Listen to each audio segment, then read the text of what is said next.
Welcome to Secrets of a Bridal Seamstress podcast, where we hear stories from fellow seamstresses just like you. We're able to share their success stories. We learn from wedding industry pros for the best business tips, and we get to hear from fellow sewists and crafters to hopefully inspire our creativity and our love for sewing. I'm so glad that you're here.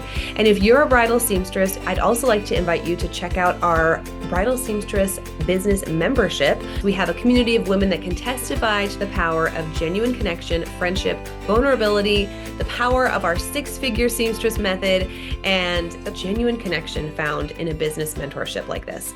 All right, let's dive into the episode. Welcome back to Secrets of Bridal Seamstress podcast. Today I'm here with Alyssa DiCicco. She is the founder of Nashville Bride Guide, and she's the host of the Wedding Reporter podcast.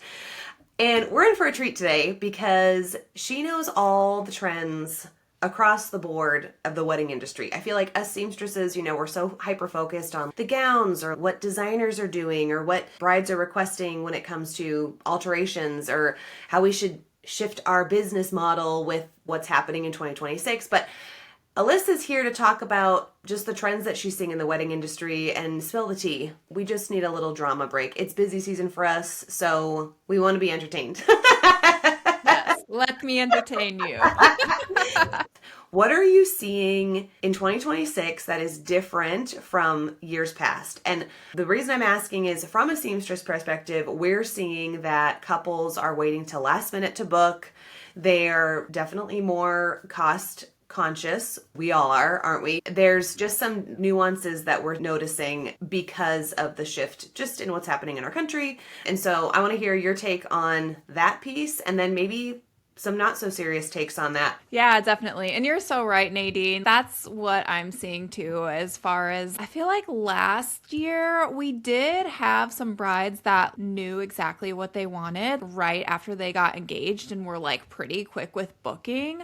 And that was more like in Gen Z category. But now this year, I have heard from a lot of vendors and everything that people are kind of last minute booking. And I think a lot of it is due to exactly what you said, where people are penny pinching more and looking for more cost-effective options. And so I think couples are wanting to see their options and what they can get the most bang for their buck from vendors. And so they're kind of taking a little bit more time to just mull that over and make sure that that is the right choice for them when it comes to their overall wedding budget. Yeah. Yeah. Instead of like just busting out the binder or like, I want everything from the Pinterest board. What do you think are like the few words to describe 2026 couples? How would you narrow it down? Oh man.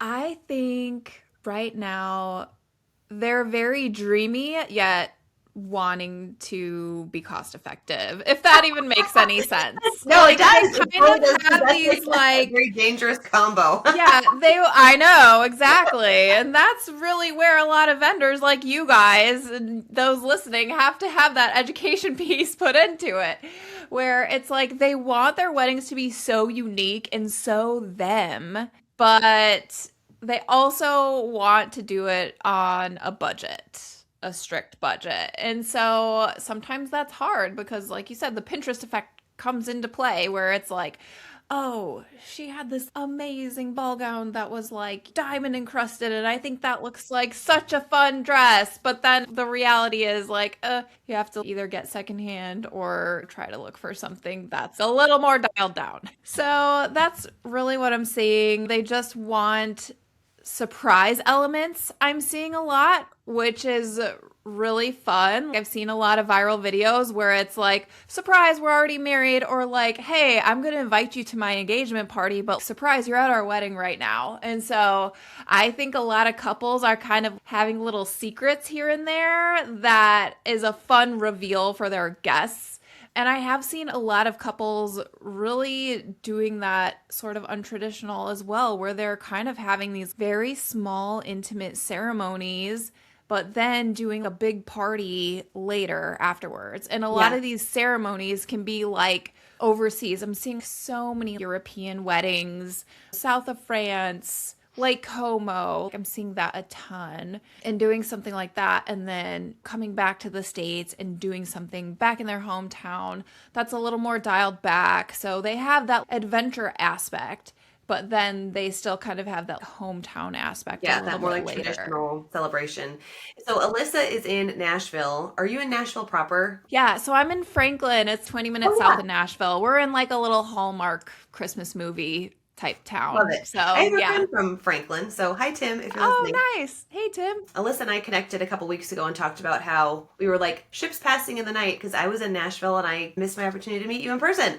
So this was back in March, and that was my first trip to Nashville. And I guess I just was not prepared for the wealth, I guess, driving around. So when you say wedding part one is in Lake Como and then part two is home, it's like, okay, this makes more sense than what my West Coast weddings are doing. Okay, so something that you touched upon about they want their weddings to reflect their personality or have these surprise elements.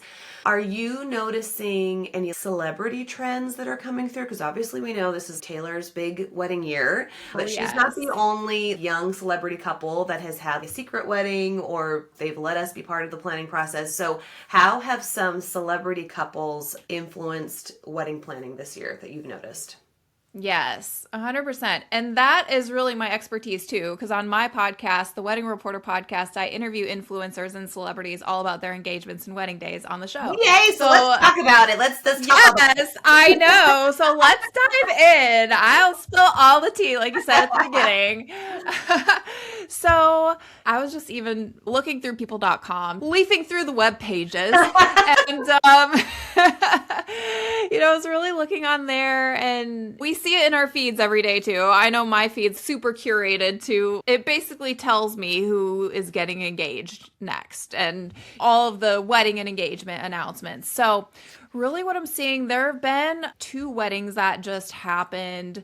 One of them was Chloe Holiday. I don't know if you know who she is, but she has 1 million followers on TikTok. She is actually Nashville based. She's the Tennessee Titans majorette, so she's like the baton twirler for our team here in Tennessee. But this was like the royal wedding for them. And she is such an over the top girl as well, and she's actually coming on my podcast soon to talk all about Fun. this, but I can just observe from afar. She had sort of like this mermaid cut dress, very ornate and elaborate, but then she had this detached train. You could still see the front mermaid part, but the train was just in the back, and it seemed like it went on for miles. It was just so long and beautiful and gorgeous. And then she had these lace-like arm kind of covers happening. But what was cool is she had a corset, and throughout the night, she had different looks, but she put different skirts with it. She would take the lace gloves off and then just have bare arms with the corset for the reception, and then she did a little bubble skirt for like her exit dress, but it was all with that same corset happening. So I loved that, and I have seen more mermaid lately, which is ironic to me because I feel like that wasn't in for so long. I know, I thought we just got out of that. Yeah. And I even went to a local bridal shop the other day and was like going through some of the dresses with the owner, and he was like, mermaids are most popular right now. And I was like, what? Really? Oh my gosh. We were all kind of hoping for a break because they're really hard to fit because brides want to be super, super cinched and looking so good for the photos, but then they also want to sit and eat. And it's like, which one do you want? You know? I know. Okay. Well, seamstresses, if you're listening, be prepared. They're coming back. They're coming back. So, yeah, I've seen a lot of those just in the celebrity weddings I was looking through just recently. So, more mermaid and more detachable skirts, more kind of like mix and match sort of outfits going on, which is really fun. Because even on my side of the country, and so when I talk about West Coast weddings, it's kind of like a running joke that I have with my East Coast friends because our bougiest weddings don't even compare to an East Coast wedding. We can't keep up. We don't even know what formal means. You know what I mean? Like, Right. so the fact that I'm seeing on my side of the country in Olympia, so many brides now wanting two looks, completely different dress. Just yesterday, I had a gal come in. She had a fitted gown for the ceremony. And then for the reception, she bought another $3,000 dress for her reception that's super boho. And it's reflecting her trip to Greece that she's taking for her honeymoon. You know what I mean? So she wanted that to be like part of her reception style. What's interesting to me is, and this kind of is reflecting what you said about big dreams and little budgets, is they do want the wow factor. I want these elaborate outfits, but then where are they going to cut corners with their budget? At least with the brides that I see, they're putting money into the outfits. That is number one. So what other things are brides or couples spending money on that's kind of new this year? Like thinking about social media. Okay, content creators obviously is something new. Or decor, or like the experience of the wedding. Where is the money going? What new things can we put money towards for weddings? Yeah, and this might be an interesting answer, but I've seen a lot of couples putting more money into actually travel destinations and honeymoons. So I've had couples on the show and they've just gotten engaged and we're kind of talking wedding plans here and there. I kind of have to tiptoe because I'm like, I don't know how much they've planned already, but I don't want to put pressure on them. So a lot of those couples though, they're like, yeah, we don't really know a lot of those details, but what I do know is where we're going on our honeymoon. And it's going to be in Greece and it's going to be exotic. I mean, I feel like the other day I heard of somebody like going on an African safari. So Oh my gosh, what? I don't yeah. know if I'm just like getting old, but I'm like, that just sounds exhausting. Planning your wedding, living through the wedding day, and then hopping on a plane 2 days later to take your world travel trip of a lifetime sounds like a nightmare to me. But again, it might just be my age. I don't know. I'm like, I want to put a pin in that and do that next year, you know? Yeah, well, Nadine, that is the thing, though. They're not doing it 2 days after the wedding. They're doing it months later, which is super interesting. So they're really saving their honeymoon, some of them even a year later, where they can even start budgeting even more for that after their wedding. Or I've had Sarah Margolis. She is the founder of Honey Fund.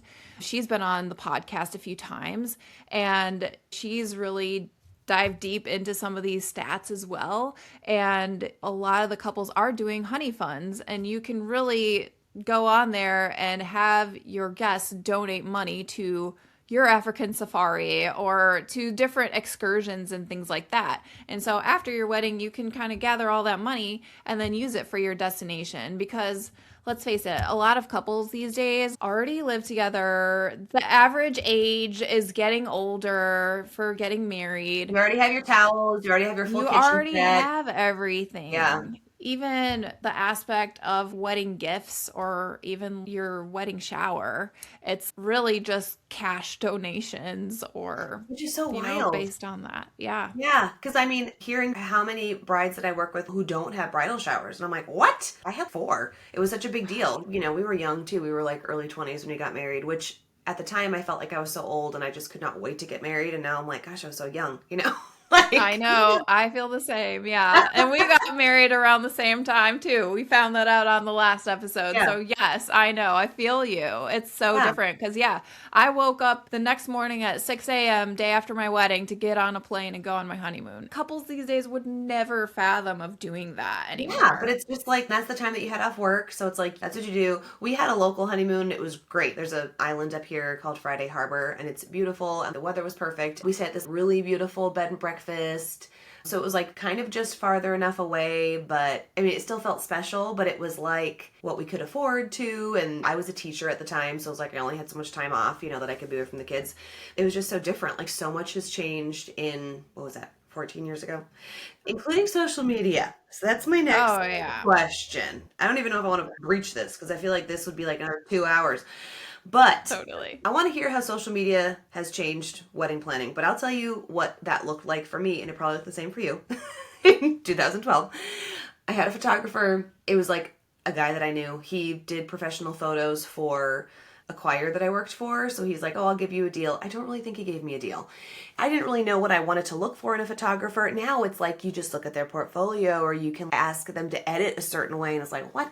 The photos were like, they looked like we got married in 1996. It just was rough. And we got a disc, we got a Oh DVD or yeah, whatever of same. the photos, and then you had to download them to your computer and then post them on Facebook.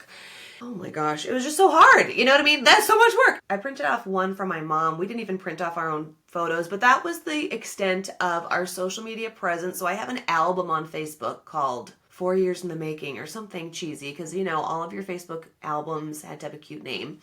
So that was how long we were Yes. together before we got married. And Oh my that was gosh, it. yes. So that was my social media influence of my wedding. But let's talk about how many ways social media is affecting not just the photos that are presented after the wedding or the video or whatever, but the planning and the choices and the pressure and all that stuff. Oh yeah, definitely. I mean, have you been on TikTok lately? It's wild out there. It's the wild west of weddings. And I even talked to a bride, was it yesterday, that she was like, "Oh my gosh, my whole feed all of a sudden now that I'm engaged is just weddings on TikTok." And so it's like they know the Yeah. algorithms. So really what I'm seeing is brides are so vocal as far as their wedding plans go these days. Brides are literally taking to the internet for advice on planning their weddings, and it's all in the thick of it. If you're a wedding vendor, just know your pricing's probably out there right now. Somebody has spilled the beans on it already. You could probably find it anywhere. And, you know, if you're one that tries to conceal it until you talk to the couple or whatever, like literally the brides out there are just like taking their cell phone, talking into it, and being like, I just went on a venue tour and I cannot believe that they said it was going to cost this much and the food wasn't even included and blah, blah, blah, blah, blah. And so you also have to be careful as a vendor now because you can get called out on social media too. It definitely helps in some ways, but definitely hurts in other ways. But really, those are the videos that all the brides, all the couples that vendors are booking right now are watching. And so it's like you are getting the actual BTS of what is going on upstairs in the mind of couples after they have meetings with you, after they have their venue tours, when they're budgeting. We've ripped the curtain off the rod. It's like everything is out there for everybody to see now. So that's really what I'm seeing with social media and just like the big change that it's had. Inspiration's everywhere. Everything is at everyone's fingertips now. It doesn't take long for couples to find out about anything they want to know about. And yeah, I would say for vendors, I would be on TikTok, I would be on YouTube. Make sure that you have your SEO going for you so that when they're searching in ChatGPT for Yeah. best wedding planners in Nashville, that you're going to be on that list. Yeah, because everything's going through chat now, not even Google anymore with everything Yes. that's happening Yeah. with AI. We just started a more intense blogging plan because I'm like, who's even reading blogs? But it's not even about reading the blogs, it's just getting all that SEO in there. So we have 2 to 3 blogs a month coming out, which sounds like a lot, but that's just kind of what it takes to kind of stay relevant. And I feel like my social media game is so lame. What's hard for me as a vendor is I'm like, hey, if I'm already booked out, how much time do I have to actually put into this thing? But I know we want to stay relevant and look like we're open. Yeah, I know. Like, It's okay, tough. like, ooh, yes. So then how is social media affecting expectations that couples have? We haven't even dove into this yet, but most couples now are hiring content creators for their wedding. This has almost been precedence over a videographer now. So it's not like couples want that pretty polished wedding video anymore. They almost want that BTS, behind the scenes, cell phone footage, what really happened. And for vendors too who are listening, that's the kind of content that couples are more drawn to now. Before, vendors would just post all the professional photos from the wedding and just do a carousel post or something. It looked so pretty and polished, but now You should, because that's a good impression of what you can actually do and the results. But I think couples more want to know the vendor rather than what they can do for them. She's in our membership and she has a bazillion followers, hemming and fits. So hi Rachel, and she just takes you from the beginning to the fitting process to the end, how much it cost, what she did, her thinking behind it. And she has a full-time content creator that works for her to create that, because there's no way to produce something of that high quality behind the scenes and also get the work done. But she was kind of like the first, I feel like, in our field to really be like, hey, this is what alterations look like. This is what you can expect. And she's been like a great voice for us, you know? So I'm like, okay, can I just ride in your coattails and share some of your stuff and have that be my own behind the scenes stuff? Right. Yeah, I know it. Totally. Yeah, it is a mystery of what we do in alterations. And so even if you can't produce something like that beautiful, high quality that Rachel does, even I'm trying to like, okay, when I get into work, just pan the shop or take a picture of my sewing machine, or just, I'm trying, okay? Just film something that I'm doing because I had makeup on today or whatever. Yeah. Prove that I exist. Know. Yeah, I know. Using the trending audio, and yeah, sometimes it can be super simple, but it seems like just this big hurdle to get over. Yeah. Sometimes I feel that too so much with content. It's like, I love filming content, but editing it, I give that to my assistant to do, but it's hard to have the time doing your own business, but also trying to show it on social. Yeah. So yeah. So are there things, because you mentioned they want the phone footage as opposed to professional videographer, are there elements of the wedding that they want to make sure is in their recap reel that you're like, I wouldn't even have considered that a couple of years ago? I think they probably want a lot of moments that they themselves maybe didn't get to experience or see. So maybe like moments with some of their relatives. I've even seen a new trend that is just breaking, is a lot of couples are having confessional booths at their wedding, where it's more like reality TV style, sort of like interviewing. So, oh my gosh. Okay. Yeah, so instead of your guest book, you can have this little booth set up. And I mean, it probably gets crazy towards the end of the night with all the drinking that might be happening at your wedding. But you know, you have your guests go into the booth and say a little message for you, and then watching those afterwards, I'm sure, is just a trip, and also so heartfelt. And it's kind of funny because at my wedding back in 2011 in the Stone Age, my videographer actually did this, and he went around to the different tables during dinner and just said, hey, leave a message for the couple. Yes. And it's seriously some of my favorite footage from my wedding, because I have my great-grandmother on there giving us well wishes. I have my grandmother and my grandfather, all of whom have now passed away. That is some of the most meaningful footage that I have from my wedding, but just in life in general too, because how often do you go to your grandmother's house and be like, Grandma, say a message for me, I'm gonna film you. So that's just like a great opportunity to do that. So that's what I would very say. Cool.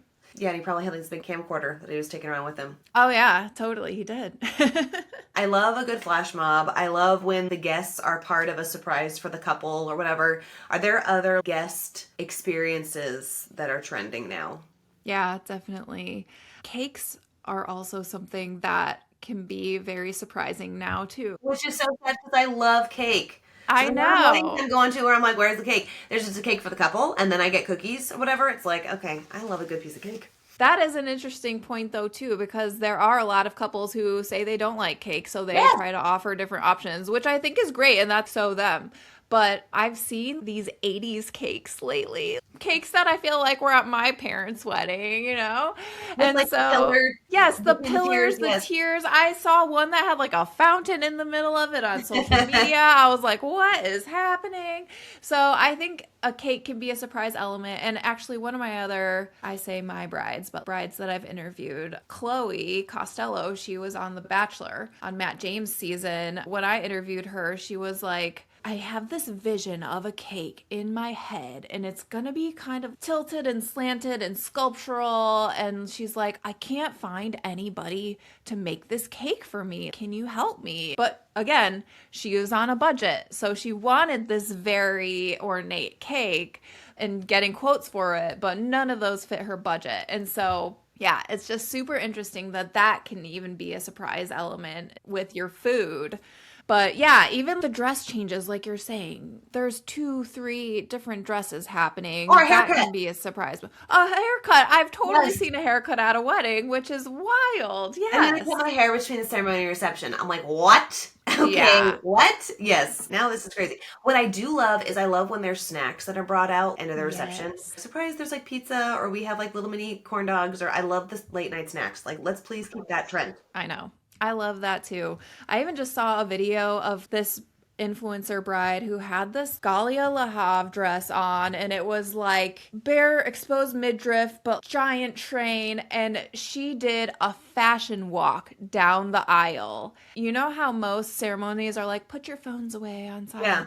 Well, hers was the opposite. She had all of her guests crowding around her as she's going down the aisle with their phones out. So it was like a paparazzi fashion show moment. And she was like strutting her stuff, didn't have a bouquet, spinning around and going towards her husband. And he was kind of dancing towards her too. So I've seen some surprise elements like that too, just at ceremonies where it's like, wasn't expecting that to happen. So That's yeah. so wild. We all just need to listen to your podcast. There's lots of tea being spilt, and I know some of my friends live for the reality TV, so they need to hop on the Wedding Reporter podcast and hear all the tips. I have some rapid fire questions for you if you're up for it. Okay, let's do it.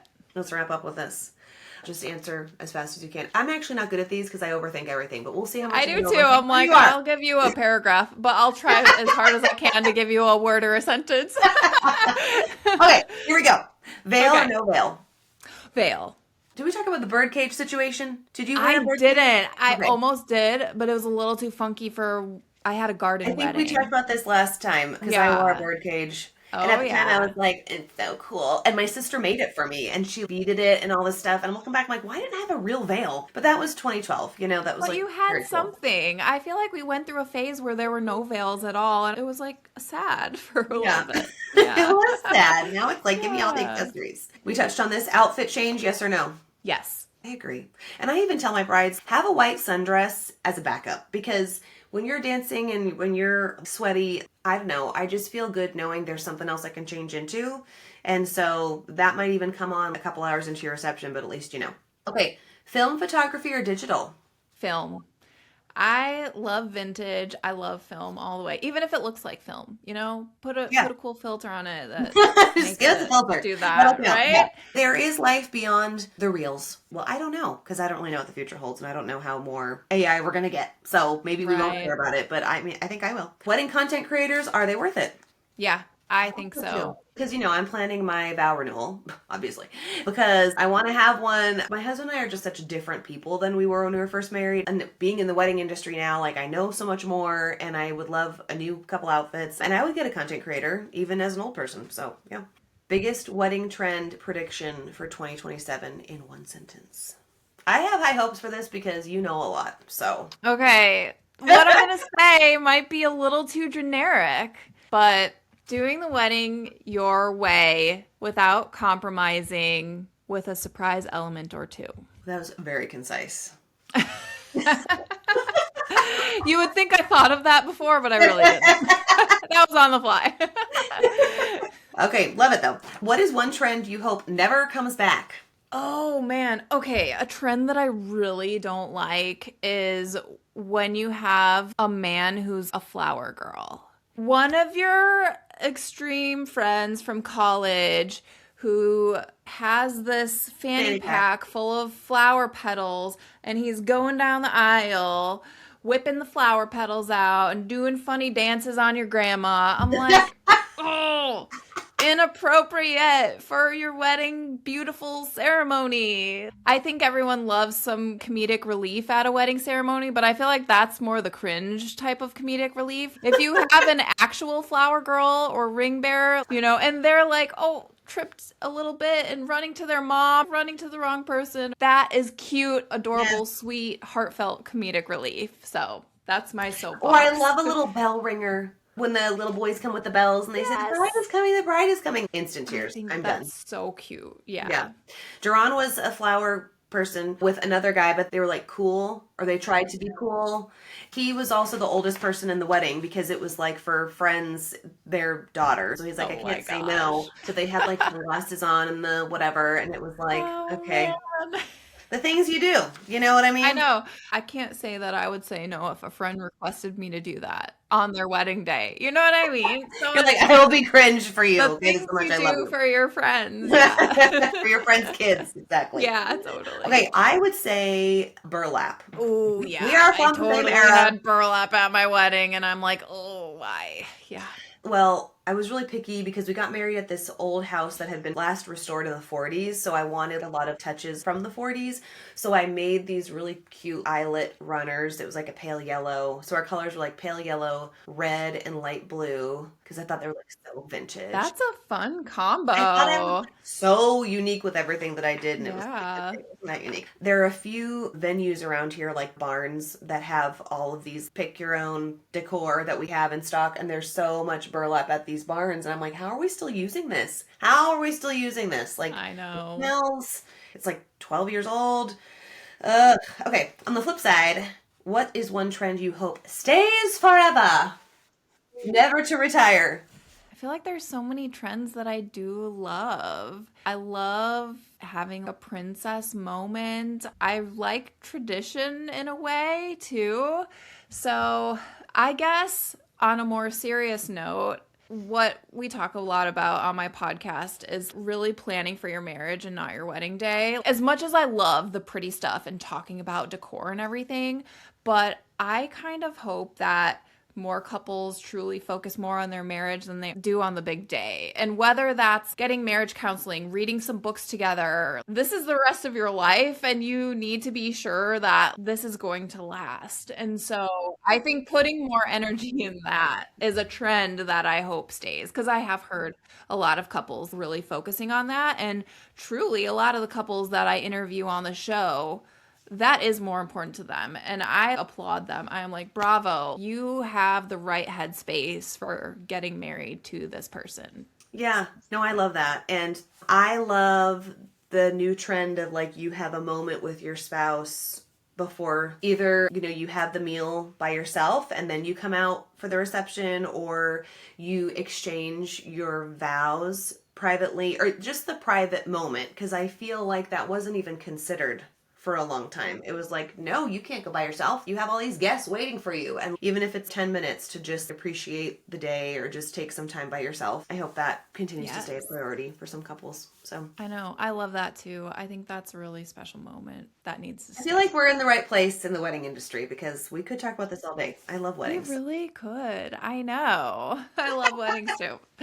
Of course we do. We both work in the industry. We both have our own podcasts and weddings. And it's just so fun. Yeah. Even just yesterday, I had a bride pick up her dress. I steamed it for her. She was just standing there. She wasn't really leaving. And I'm like, are you okay? And then she just started crying. And she's like, I'm just so happy. And then she's like, thank you. And I can't wait to wear this. And it was just so beautiful. And I was like, I love my job. I love that I get to be a part of that. So where can listeners find you? Well, I kind of already told them where to find you, but let's hear it from you. Where they can find you and how they can hear more from your podcast and what fun guests you have coming up. Oh, yeah, definitely. So you can find me at the Wedding Reporter Podcast. It is on YouTube, Apple, really wherever you stream a podcast, you can find it. My main account on Instagram is at Nashville Bride Guide. We do have an account for our podcast as well at the Wedding Reporter Podcast. And then I have some plans coming up, which are really exciting. All of our podcasts do go on our YouTube channel, but I am starting to do more YouTube videos, like talking head type videos, where I'll be giving more of my opinion on weddings, kind of like we did today, which will be fun. So stay tuned. That'll still be on the Wedding Reporter Podcast YouTube channel. And then, yeah, guests coming up. I pretty much have my whole summer booked. I'm doing a lot of, like you are doing, like back-to-back full days of recording episodes. So like I said, I have Chloe Holiday coming up. I have Jalen and Jaden Jones. Jalen plays for the Chicago Bears, but it'll just be Jaden coming on to talk all about their wedding. It was like Simone Biles was at their wedding. It was amazing. Wow. For the month of June, I'm doing country music artists in honor of CMA Fest here in Nashville. So we've got a lot of fun country artists coming on. You're just going to have to stay tuned. I actually have a post coming out about our summer schedule on socials in the next week or so. So stay tuned for that. And it's going to be a carousel, so you can scroll through all of our really fun guests that are coming on. So it'll be fun. Good for you. Oh, yesterday, I just interviewed a Dallas Cowboys cheerleader. So that'll be coming out soon in July. Very fun. Okay, well, thanks for just bringing the levity to the conversation, because we kind of need that. And if you're listening and you're slaving away over your sewing machine, I hope this, brought you some joy. Yes, for sure. Go listen to the podcast. It's a fun listen. You don't have to think hard. It's a fun, more entertaining show to listen to rather than thinking of what you have to do next. So, yes, exactly. Okay, thanks, Alyssa, so much for your time. I'm excited to get this episode out. For sure. Thanks, Nadine.